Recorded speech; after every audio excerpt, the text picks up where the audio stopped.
नमस्ते investors, this is prime from आलसी trader. आज हम देख रहे हैं HDFC life insurance company limited के डेक 2025 क्वार्टरली रिजल्ट्स।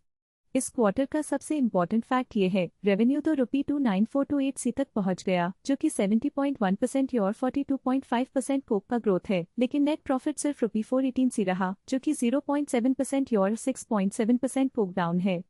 ये एक पैराडॉक्स है।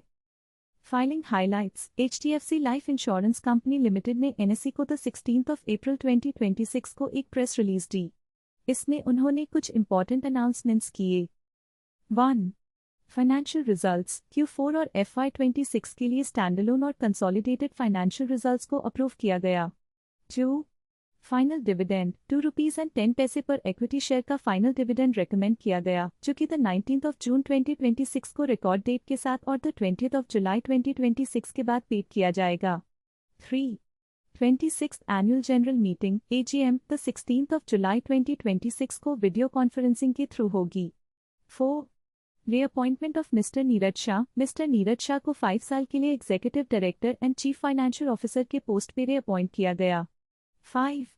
प्रेफरेंशियल अलॉटमेंट ₹1,45,23,906 इक्विटी शेयर्स को ₹688.52 पर शेयर के रेट से HDFC बैंक लिमिटेड को इशू किया जाएगा, जो कि कंपनी का प्रमोटर है। The story behind the numbers. इस क्वार्टर में HDFC life insurance company limited ने ₹29428 का रेवेन्यू जनरेट किया, जो कि 70.1% और 42.5% कोक का ग्रोथ है। लेकिन ऑपरेटिंग प्रॉफिट ₹271 तक गिर रहा, जो कि 39.5% और 14% कोक डाउन है। ऑपरेटिंग मार्जिन भी 1% तक कॉन्ट्रैक्ट हुआ, जो कि 2 pp कोक और 2 pp और डाउन है।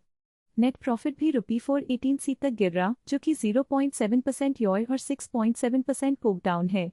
नेट मार्जिन भी 1.4% तक कॉन्ट्रैक्ट हुआ, जो कि 0.8 pp कोक और 1.0 pp और डाउन है। EPS भी ₹1.94 तक गिर रहा, जो कि 1% और 6.7% कोक डाउन है।